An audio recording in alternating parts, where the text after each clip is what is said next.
Thank you very much. Çok teşekkürler. Tusen tak. I'm very happy that you are with us. And I'm very happy that Dr. Naif Almutawa is with us.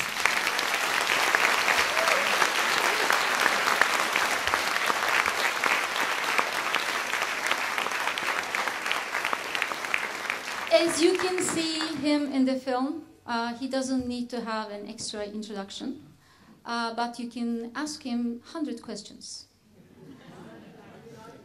99, okay. And the floor is yours, Naif. Thank you very much.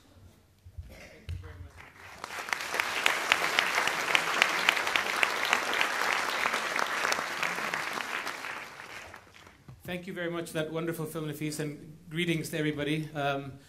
So you have, my Norwegian is terrible, so it's either English or Arabic, and I'm assuming English is the choice here, right, tonight. So I'm going to take you through my work with the 99, but before that, I want to put both a cultural, historical, and religious context, and I'm going to put you inside my head, but I have to warn you, once you're in, there's no way you're getting out. So we're going to start with the Danish cartoon controversy, which you're all familiar with, the pictorial depiction of the Prophet Muhammad, peace be upon him, and all the controversy that happened all over the world because of it. And the question of why is Islam having a problem with this? What's the problem? There's a problem in Islam. Before we answer that, let's take a quick history lesson. Muslims were implementing the second commandment that came to Moses from God, the commandment that forbade the use of art for fear that it might be idolized or worshipped, because religion's no dummy. Religion knows that before organized religion, people worshipped idols or artistic representations. But why is it that the West no longer sees this in that way, but in the Eastern world, in the Muslim world, they're still very, very rigid in their interpretation? And I think the answer lies in language. So for over 1,000 years, the language of discourse, when it came to religious matters and historical matters in Europe, the language was Latin. And for 1,000 years, the Catholic Church held on to Latin. But as languages, as they usually do, evolve, Latin turned into vulgar Latin, right? That poo-poo languages of the masses, French, Italian, Spanish, that wasn't real language, right? People didn't speak that. People spoke Latin. And what happened is less and less people could actually give feedback to both culture and interpretation. And so the Pope had absolute power, right? And what it took to change that was King Henry, who really, really, really, really wanted that divorce. To translate the Bible into English, Martin Luther into German, all of a sudden Europe woke up. Europe woke up because for the first time, the language they spoke matched the language they thought in, matched the language they wrote in. And all of a sudden you had cultural contributions from across the spectrum within countries, whereas before it was left to the masses who spoke Latin. So I showed one of my sons a picture of the Mona Lisa once, Hamid. He's now 17 almost. When he was 9, he looked at it and he said, he liked the smile. He saw her in a Japanese cartoon once, Yu-Gi-Oh! A 21st century 9-year-old boy's answer. And I said, Baba, what do you think of this? I showed him a piece of art up on our wall, which is from the Quran. And he looked at it and he gave me no opinion. I said, what's the matter? You gave me your opinion about the Mona Lisa. Why not this piece of art? And he said, Baba, it's the Quran. Of course it's beautiful. But that's the problem. Because if your religion and art are one, then it leaves no room for free thinking, free thought, and interpretation. Every prophet came to his people with a miracle. The prophet Moses could turn a stick into a snake because the language of the day was magic. But the prophet Muhammad, peace be upon him, came to a Mecca rife with poetry and prose. So his miracle was the language in which the Quran came. But if your miracle is language, and language evolves, what do you do? What we did is we end up with all kinds of rules to keep the language from evolving. And by so doing, disconnected the relationship between the language we speak and the language we think and the language we write in. So kids today in schools, in the Arab world, learn in a language that's the equivalent of Latin. And so creativity is killed, free thinking is killed. And one of the things I do with my creative writing students, I teach at the medical school, I teach psychology and communication, I also teach creative writing, is I tell them, write in colloquial Arabic. Last year I was part of a commission by Sheikh Mohammed in Dubai, who had me in a committee for the modernization of the teaching of Arabic. It was basically 12 Arabic teachers and me, who won't even reply to my emails in Arabic. I reply in English.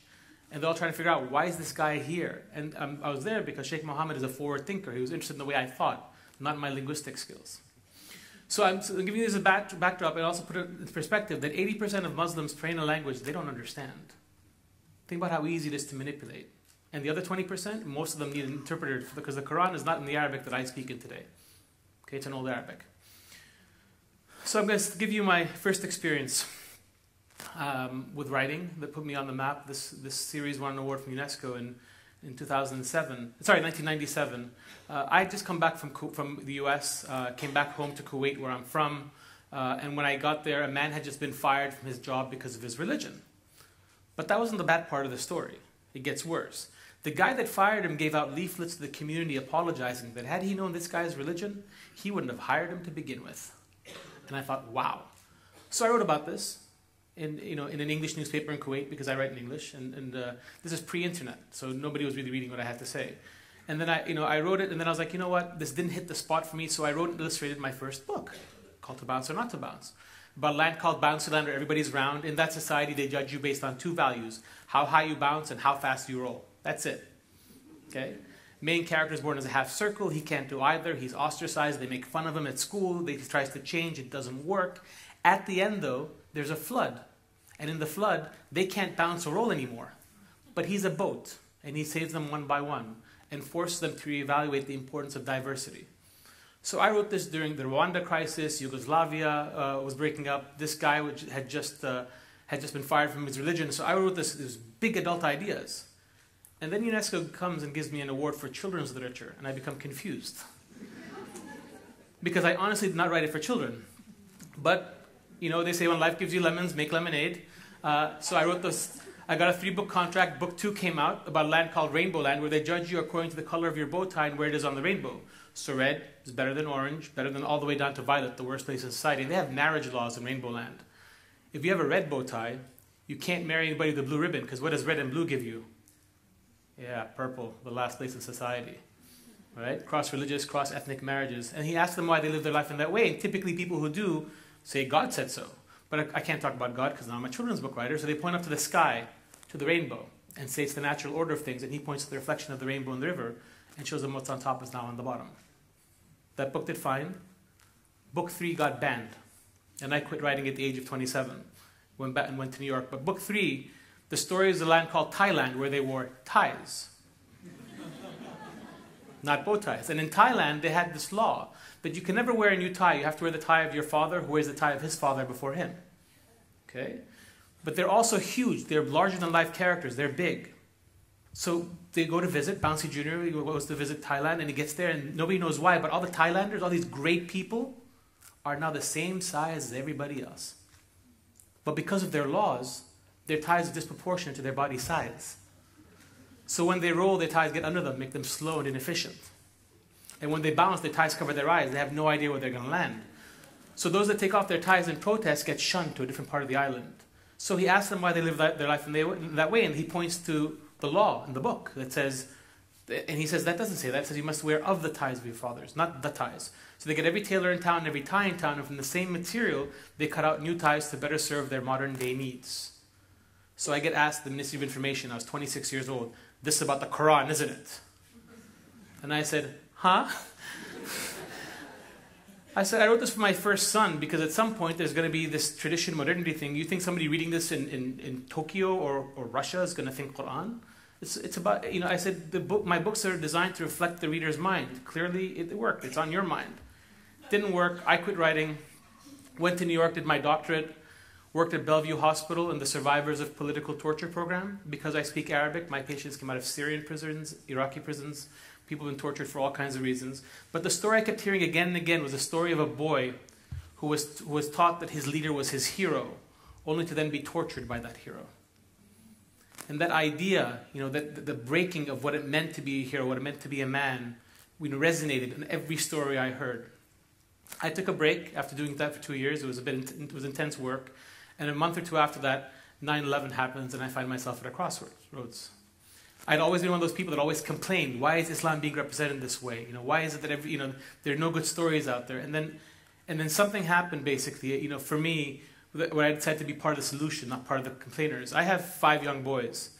And my boys, what I worry about them is about who's going to be their representation, their role model when it comes to their culture. And when I teach at the medical school, one lecture I give every year is on the biological basis of behavior. I give it every February.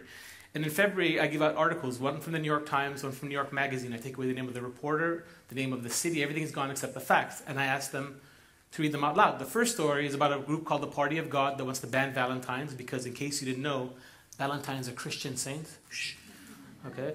Red is made illegal, roses aren't allowed, and any boys and girls caught flirting get married off immediately. The second article is about a group of 6 bearded men who pull over a woman on the street and start asking her questions and grilling her about talking to a man who's not related to her. And I ask my students where they think these things take place. The first one, they always say Saudi Arabia. Okay? The second one, they split between Saudi and Afghanistan. But what blows their mind is the first one actually takes place in India. It's a party of a Hindu god, nothing to do with Islam. The second one is in upstate New York, Orthodox Jewish community. Now what's dangerous, and why I'm telling you the story, and why I feel what we're doing is very important, is that when discussed in the Hindu community and the Jewish community, both communities rejected this behavior as coming from the outside. In fact, both referred to it as Talibanization. In other words, Islam's influence. Good Jews, good Hindus, they don't act that way. But what do my students say every year? They say it's us. And when a group starts to identify itself as extreme, we have a huge problem. So how do you crack that? How do you break that? There's a part of the brain called the mirror neuron. The mirror neuron lights up whether you learn something vicariously or learn it by actually doing it yourself. In 1954, Roger Bannister became the first man ever to run a mile in under 4 minutes. When the media covered it, within 3 years, 17 people did the same. That's the power of role models. But why go far? 2 years ago when Tunisia fell, and you had all the chatter on Twitter and Facebook, next thing you know there's Egypt, there was Syria, Yemen, Bahrain. But that's in the real world. Can fiction change the world? In the 1970s, Sesame Street introduced the first ever African-American couple onto the street. Their reaction came quick from Mississippi. They banned the show. It took the New York Times to name and shame them for them to reverse that. The Cosby Show, still the third most popular show in TV history, did something very genius and very, very different. For the first time, Dad, who was black, was not a janitor or a mechanic. He was a doctor. And Mom, she was a lawyer. And they had a kid in college. And they never discussed race. Not once. And what this show did is not only did it change how white America saw black America, it changed how black America saw itself. Okay? How many of you have seen the show 24? Anybody? So 24 had 2 bad white presidents. One of them looked like and acted like Richard Nixon during Watergate. Terrible presidents. They had 2 good black presidents, young, strong, ethical, great voices. And the next year, America votes in their first ever African American president. Coincidence? I don't think so. I don't think so, because the idea of kind of seeing it in front of you in that way, again, race was not discussed as a factor as to why these guys are good and these guys are black. So my story of the 99 starts with a cigarette. I don't smoke, but it starts with my cigarette because when we had our first child, my wife sent me to get this thing called hilba, which is a kind of herb that women in Kuwait take when they give birth. So I went to buy it, and the guy selling it had a spoon for the hilba, and through the same fingers in the other direction was his cigarette. And as he's putting this herb into the bag, you don't know how much of it is actually the herb and how much of it is burnt tobacco. And so I started thinking about, well, this would be a good business. What if I did like a kind of a Western branded thing but used the Islamic ingredients? And then, so that was kind of what I was working on in my head. And then the US invades Baghdad, and the idea of raising money for a plant in a war zone didn't make sense. And I found myself in a taxi cab going from Edgware Road to Harrods, a pilgrimage every Kuwaiti makes once a summer.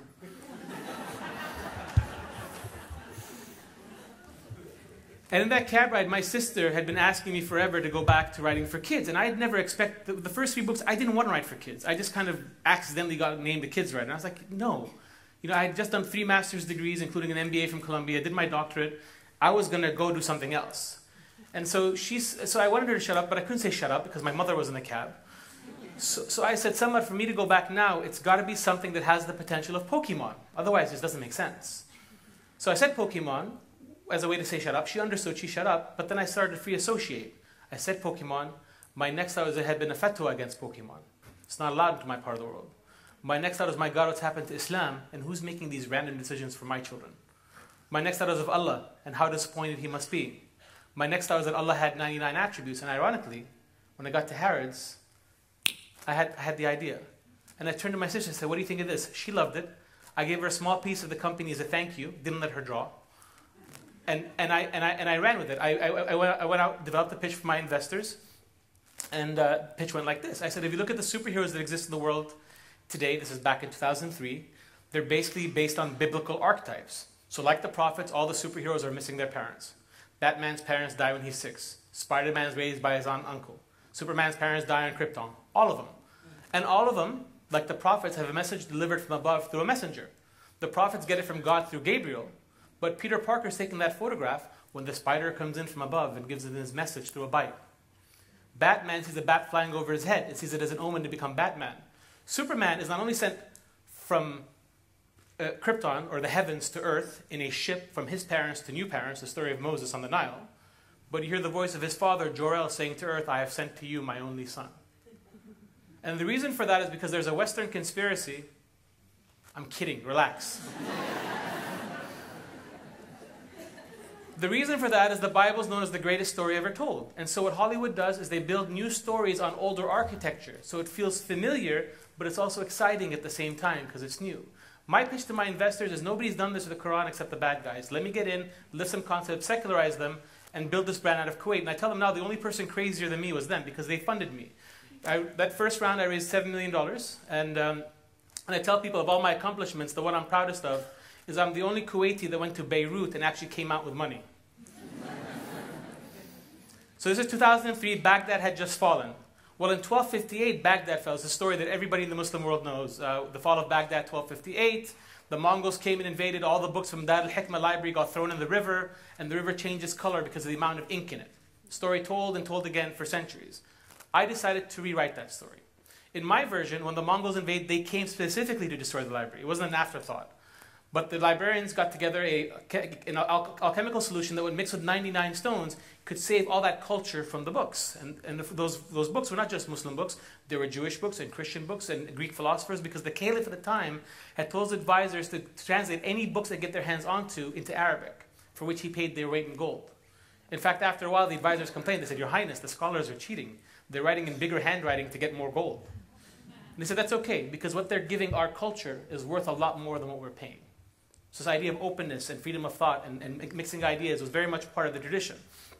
So these stones, these stones now, this is what history tells us. In my version, the books get thrown in the river with the solution, and the librarians escape and dip the stones into the river and suck up all that information that we think is lost to civilization. Okay? Those stones are then smuggled as 3 prayer beads of 33 stones each through Arabia into Andalusia and Spain, where they're safe for 200 years. But in 1492, Grenada falls, and Columbus accidentally finds America. So 33 of the gemstones, of these stones, are smuggled onto the Nina, the Pinta, and the Santa Maria and are spread in the New World. 33 go on the Silk Road to China, South Asia,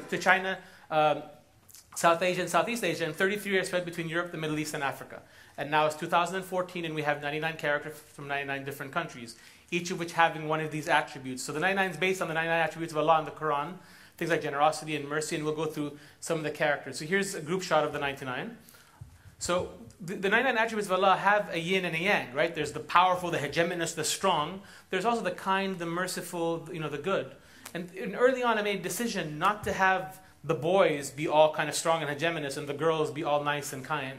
In fact, the only fighting character in the 99 is a girl. I've met quite a few of them in my life. So just a quick Jabbar, who's from Saudi. His main power is his strength, so he uses his muscles. We have Noura from the Emirates. So as you can see, she shows her hair. She does not wear a hijab. Right? So you'll see us through the characters. Some wear the hijab, some don't. One actually wears the niqab. And the idea is diversity. There's no one way of living your life. We never mention religion once in the books. Nobody prays. Nobody speaks about the Prophet or the Quran. It's basic. It's as religious as Batman. Okay? It's just based on archetypes. Dar is in a wheelchair. Jama is our technology character. He can create anything. He gets that. And just like these kids in the beginning, the main bad guy actually gets them to think he's the good guy and manipulates them, just like fundamentalists manipulate little kids. So he, for example, was manipulated to use his technological prowess to create guns and bombs. We never discuss religion. It's all there as subtext. Mumita is our Portuguese character. She's a fighter. She's the one that can throw punches. Fattah is from Indonesia. Now he was a fun character to name. So when Islam moved from one country to the other, it's called Fath, which means opening. That's why God is known as Al-Fattah, the opener. So the largest place ever open to Islam was Indonesia. And so Fattah is the Indonesian character. He doesn't open anybody to religion, but he opens up portals that they travel to. So the representations of 99 travel through the portals that he opens.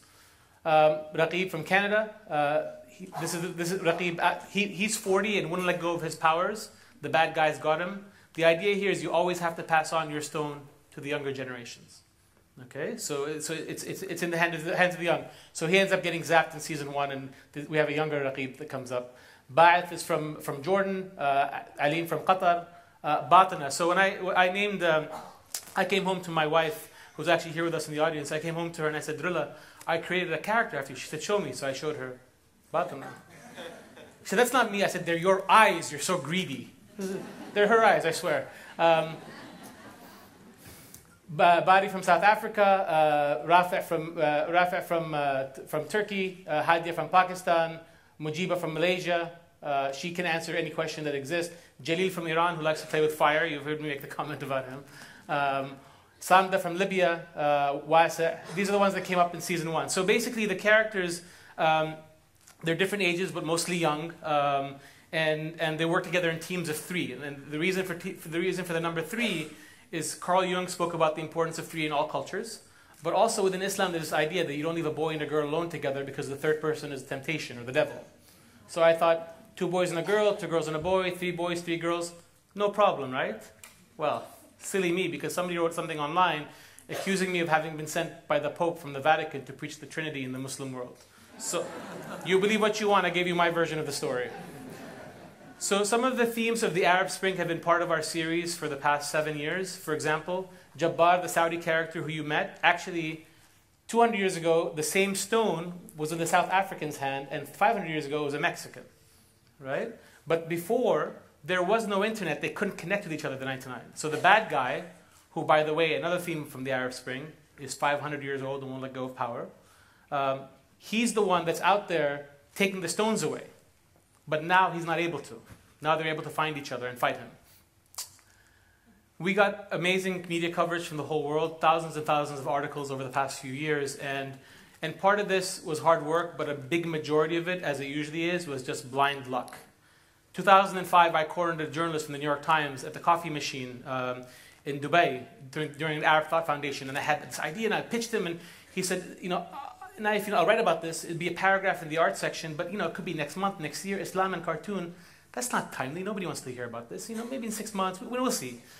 So I called him up a month later. I said, Happy New Year. He said, thank you. We had a baby. I said, congratulations. When's the article coming out? And he said, Naif, just wait. And so I waited. I'd given up hope. But within a few days, what happens is the world erupts in the Danish cartoon controversy. Guess what became timely? Islam and cartoons. So the New York Times started chasing me. And next thing you knew, they had a full page, January 22nd, 2006, which changes my life forever. Because anybody Googling Islam and cartoon, guess what they got? They got me.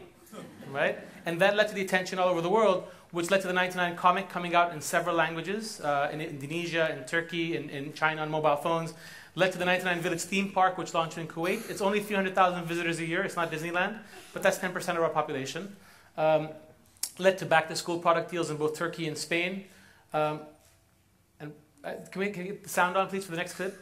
But the thing I'm proudest of, I have to say, is the TV series, which is a joint venture with Endemol, written in Hollywood by the writers behind Ben 10 and Batman and Star Wars. The pre- and post-production in the UK, production in India, is now on TV in 7 countries. But let me just show you a quick clip. Sound, please.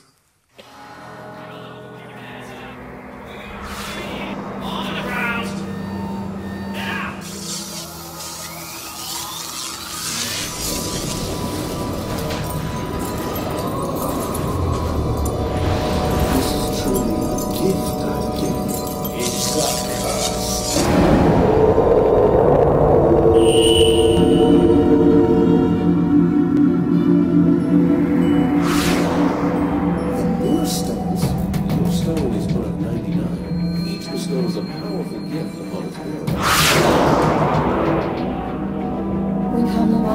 captured by the power.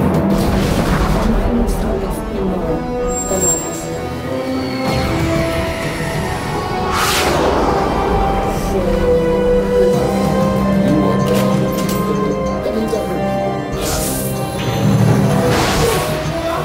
You try to use your evil powers to do good in the world. To help people. More and more exposed.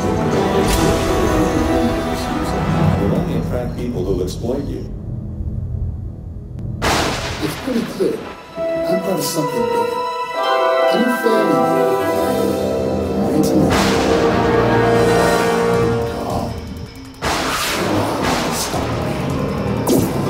This world belongs to the strong.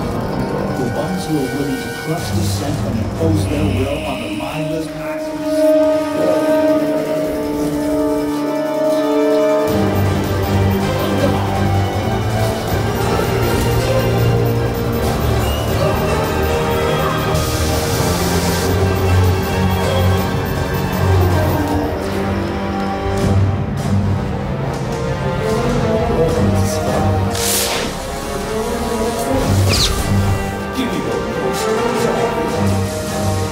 What are you doing?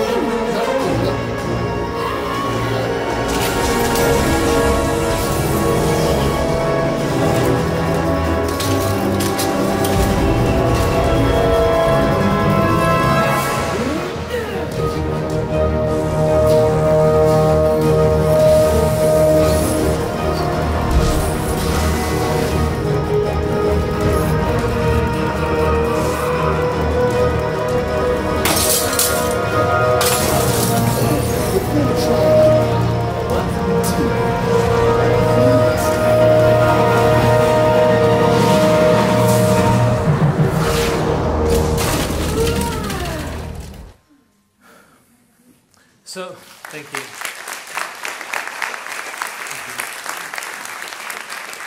So Endemol successfully sold this show to over 70 countries. We're out in Mandarin on Cartoon Network in China, sold it in the US, South America. Notably missing from our map is Europe. We sold it in Ireland and Turkey, but nowhere else in between. No conspiracies that I'm aware of, but that's why probably you haven't heard of us yet.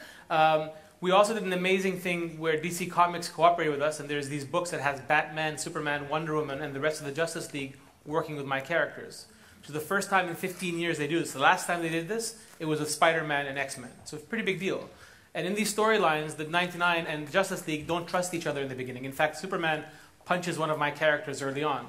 And then they find out it's the bad guys from both universes, the extremists, who are causing the distrust. And then they fight cape to shoulder together against the bad guys. Now this series had a lot of people who were supported and some people who were against it. You already heard from one of the people that supported President Obama. Over the past year, but I'll skip this, you already heard it. But this led to unbelievable reactions, negative ones, in both East and West. In the US, after Obama spoke about the 99, Obama's Muslim and this proves it. He's trying to brainwash your children with Sharia superheroes. Anybody watching the 99 will become radicalized and become a jihadi. My favorite criticism was we can't let those Muslims brainwash our children like the Mexicans did with Dora the Explorer.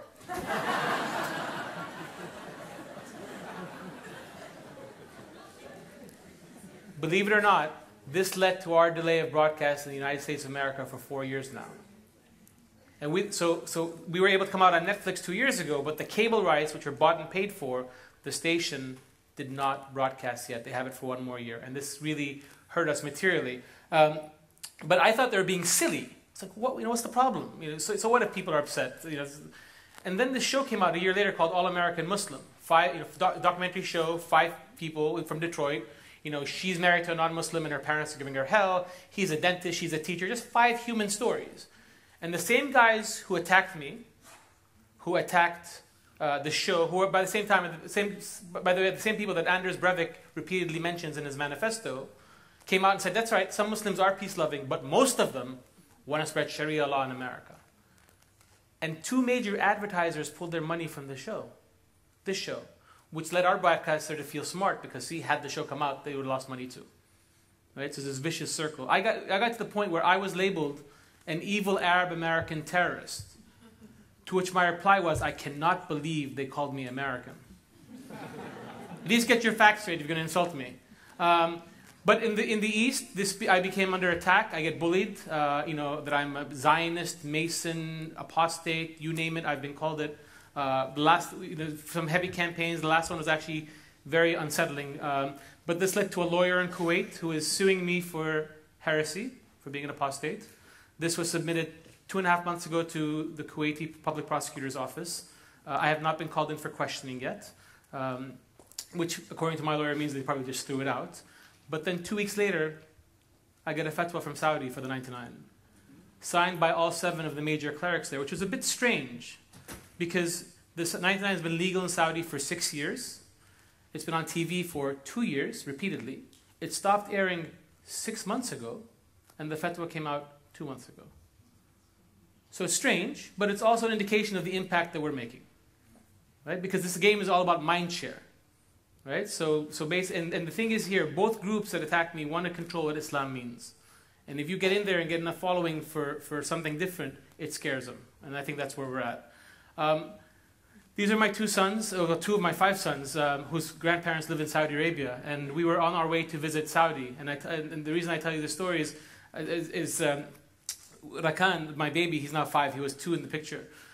Saw a woman wearing a bushia for the first time in his life. A bushia is, when you're wearing the niqab or the burqa, but even your eyes don't show. You're fully draped, right? So Rakan's in New York, or born in New York, no idea what this thing is. And so he's holding his mother's hand and he's looking, and he's looking, he's trying to figure it out, and then his eyes light up. Rakan understands what this is now, and he let go of his mother's hand, walks up to the lady in the airport, arms out, fingers down, eyeballs up, said, "Ooh, scary."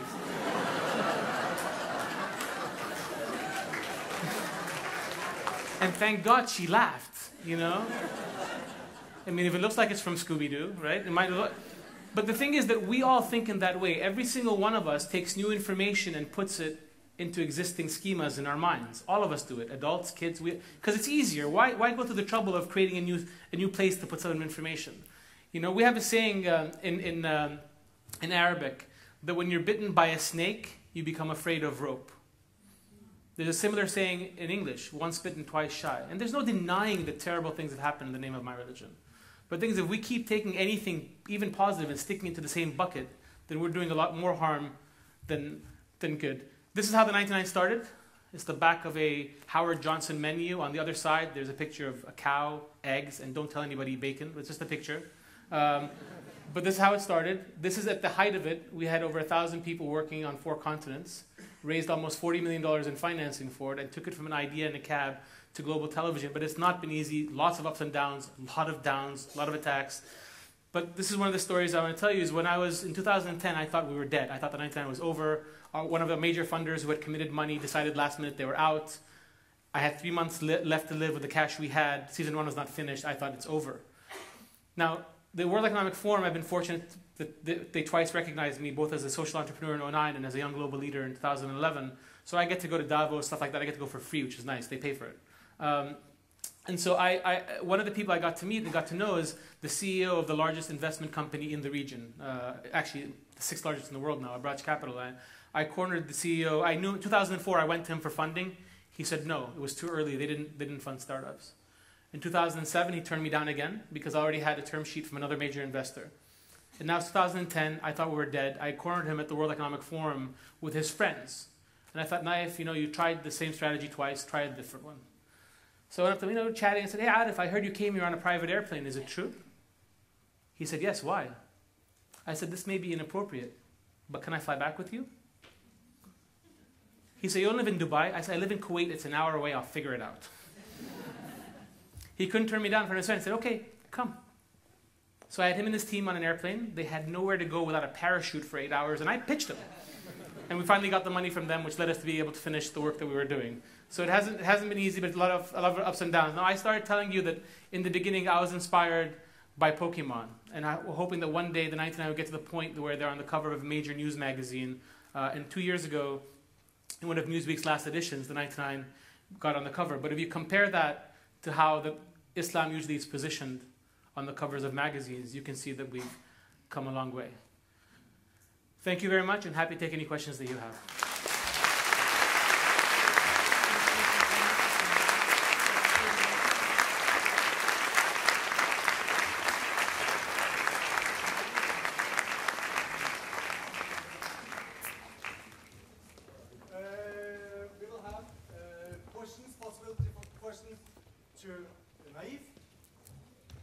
10-15 minutes. But first, we have a gift for the one lucky person in the audience. And since there are no seats, number 99, we have row number 9, seat number 9. So who has row number 9, seat number 9?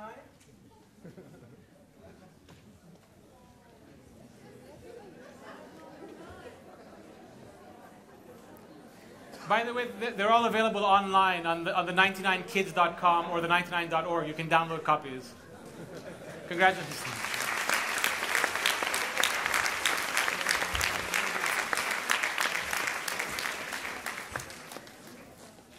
So please, who's the first? Yes, go on. Go So the mic, wait, the mic is on.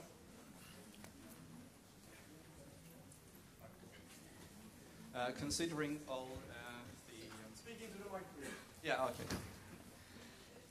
okay. Considering all the blind followers of Islam today around the world, and really business makers from the religion, I mean, if you are modern Muhammad today and you get the Islam of 1400 years old from a traditional God, do you want to change it, or do you want to give as it is to the people? See, there's nothing really to change. I mean, I spoke last week. I spoke at the American Jewish Committee's annual meeting in Washington D.C. Okay, and that was the morning keynote. And I left and I asked them a question, which I don't know how European curriculums are, but do you guys read The Catcher in the Rye? Anybody here read The Catcher in the Rye? How many people read the book? Put your hands up. Oh, fantastic! How many of you have killed after reading that book? Nobody? Not one? You know, 34 years ago, Mark David Chapman shot and killed John Lennon with a copy of that book in his hand and told police it was that book that drove him to kill. A year later, John Hinckley tried to kill President Reagan. He too referred to the same book.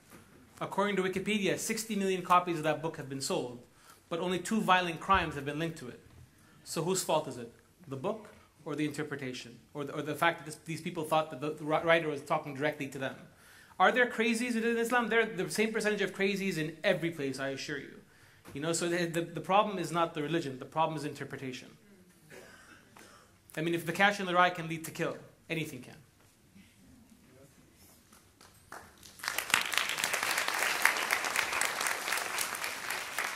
Other questions? Yes, please. Wait for one.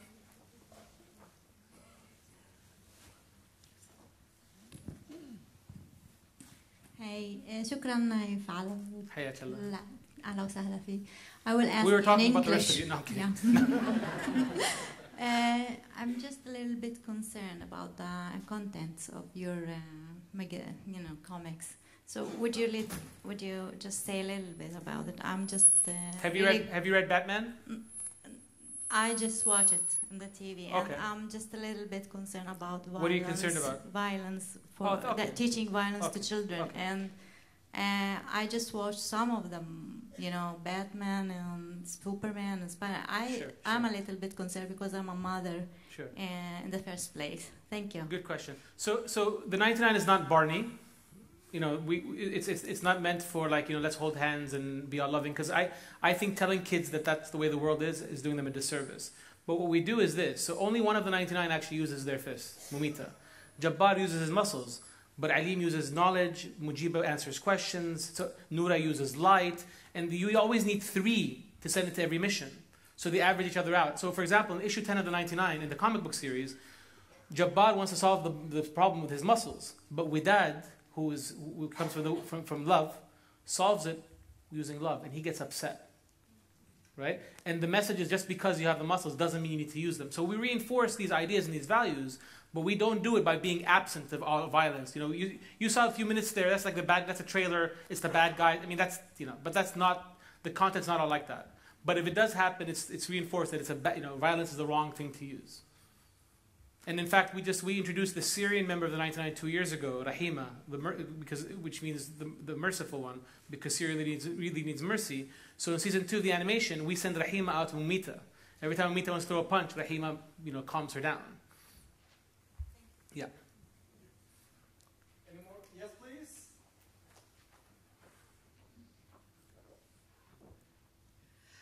I have 2 one is question, another is a comment. First is there any cartoon character from Bangladesh? Good question. So actually, there's one from India, there's one from Pakistan, there's one from Bangladesh, not yet, but there's a whole scene, there's a whole episode that happens in Bangladesh. So okay, almost. Thank you. You're welcome. And I'm really interested in your first portion about the language you talked about, that how you interpret and how you... And there is a very strange thing. You mentioned lots of time about the wisdom. You use the word wisdom. In the movie as well, the word wisdom has been used a lot. Okay. Because since I'm a PhD student in physics in Oslo University, so what I feel, because I'm a Muslim follower, and what I feel that wisdom is the thing we miss in today's world. I mean, in Muslim world, I mean, we just completely blindly follow one thing, but we do not use our own mind to interpret it, as you said.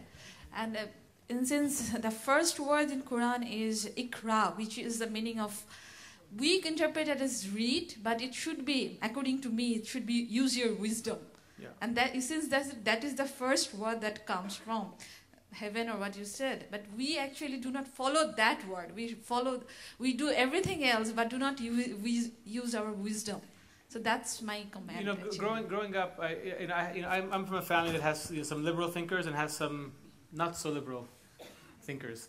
And I remember growing up, I was told, al-naql qabla al-aql, which means copy before you think. So I wrote in one of my articles, which is on my website, which is called Let the Quran Define Itself, I said if God had wanted us to be parrots, He would have given us feathers and beaks instead of minds and free will. So I mean, I totally agree that interpretation is very important. Thank you. Yeah. Thank you. Okay. Yes. Can you throw the microphone? Far up there. There's one in the rafters. Far up there first, and then the last question here. We have 2 more questions.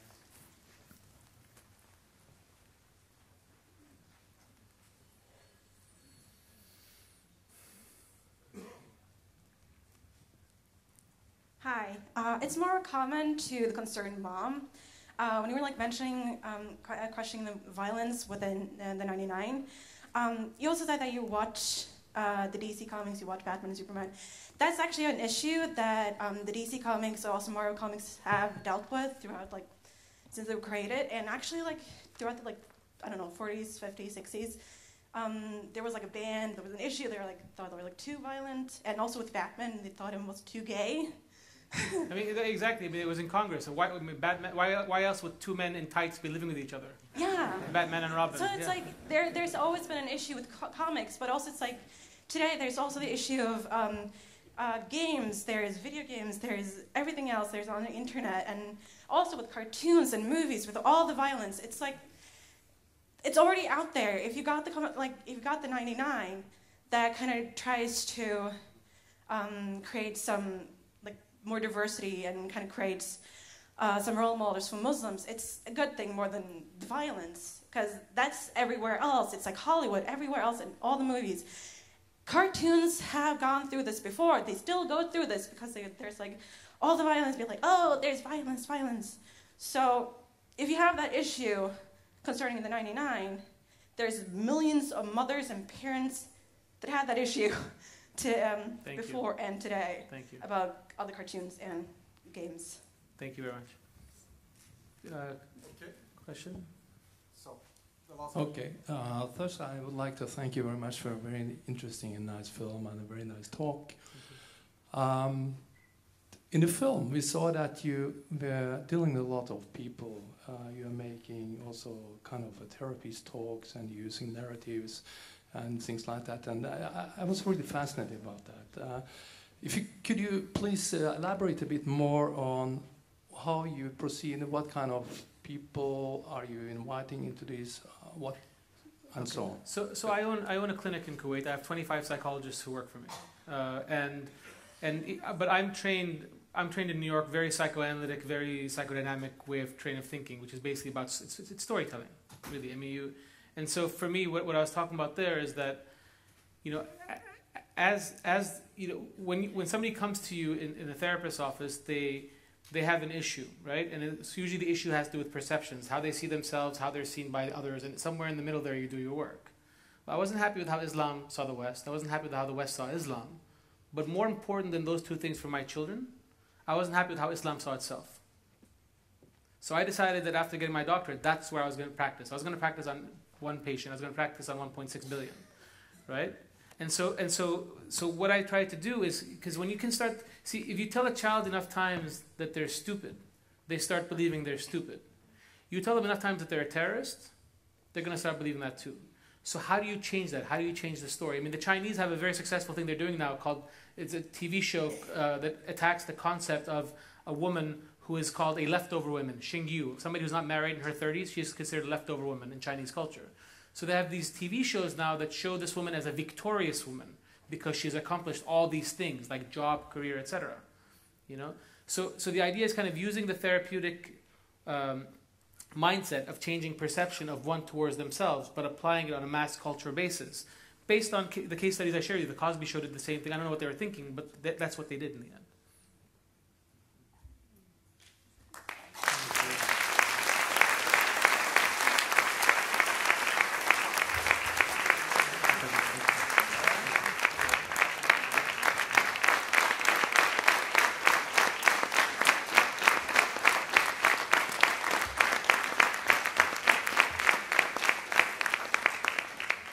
Thank you very much. Other question? Sorry, go, question? Okay. There are few verses in Quran which we can call those hate verses against Israel. Okay. Push them, kill them. Okay. And does it work? Okay. I was waiting for this question. I was waiting when this question is going to come up. Yeah, keep going. And then about don't take Christian and Jews as your friends, because if you be their friend, you become one of them. Yeah, yeah. And then if we go to stories like killing of Abu Afaq, killing of who? Asma bint Marwan, Abu Afaq. This is in the Quran? No, now I'm coming to the Sirah. Okay, the Sirah is contested, but keep going. Go ahead. Okay. Yeah. Abu Afaq, he was killed at the order of Prophet. Asma bint Marwan was killed when she was feeding her child. And we have Ka'b bin Ashraf, we have Nazar bin Haris, Abdullah bin Khatal, because all those committed this blasphemy. Okay. And we are still feeling that heat now, even in today's world. I mean, it was, I think, there's many stories, but just take the latest story. It was about 2 weeks back, a Pakistani guy. Mm-hmm. He was educated in States. He came back. He was a teacher or a professor in a college. And he was accused of having some page on Facebook which said something against the Prophet. Mm. And then he is jailed, and he's going to be tried. There was not even one single lawyer who was ready to take his case. At the end, there was one guy, he dared, he was some member of Pakistan Human Rights Commission, and even he got killed. Yeah. Because why he took the case. I get the gist of your question. I mean, I get how do you view those Quranic verses? Let me answer. How do you view those Quranic Got the question, verses? let me answer. Does this have to do just, was the valid just in the past? Should those be deleted, or do you think it's not valid anymore? Or how Islam could be reformed? Okay, great question. Thank you for the question. So here's what I think. So first of all, if oil had been discovered under the Vatican in the 15th century, Christianity would not be the way it is today. Okay? So, the war that's being fought is a war of interpretation. When you talk about, the Quran warned the Christians and Jews, the Bible warned the Jews. I mean, it's all about competition, right? If you take away the word Christian, Jew, whatever, you're saying, here I am, I'm the new guy, and there are these old guys on the block. It's like Apple's relationship with Microsoft. I mean, if you abstract, if you're going to sit there in the concrete, there's no way out. There isn't, right? You want to go chat, verse by verse in terms of violence. It's there in all the books. But if you look at it, if you look at it in an abstract, and you look at it in terms of, new idea, old idea, trust the people who are, within your workforce. If you're working at Apple, don't trust somebody at Microsoft. It makes sense. If Apple says go kill the guys at Microsoft, that's not good. Right? So you talk about deleting. What I'm talking about is you need reinterpretation, and there are some positive interpretations out there. But rest assured, and I bring you back to the point, and I hope you get it, that if oil had been discovered in the Vatican in the 14th or 15th century, right? You would not have a tolerant Christianity. It just wouldn't have happened, right? So it's a long game. The road is ahead. But in terms of, you asked me a question, I'm answering for you. So in terms of what needs to happen is things that need to be looked at in the abstract. Aside from that, there's really no way out of it. We can sit there, you know, and say, well, that's there, so therefore we're going to be in perpetual war. Listen, Islam's not going anywhere. It's a quarter of the world's population. And are there crazy people and terrible people? Yes. Are there, I mean, I firmly don't believe in having religion be part of the government. You know, religion is a beautiful thing, and politics is a terrible thing. When they get married, religion's genetics don't really improve, right? They give birth to an ugly child.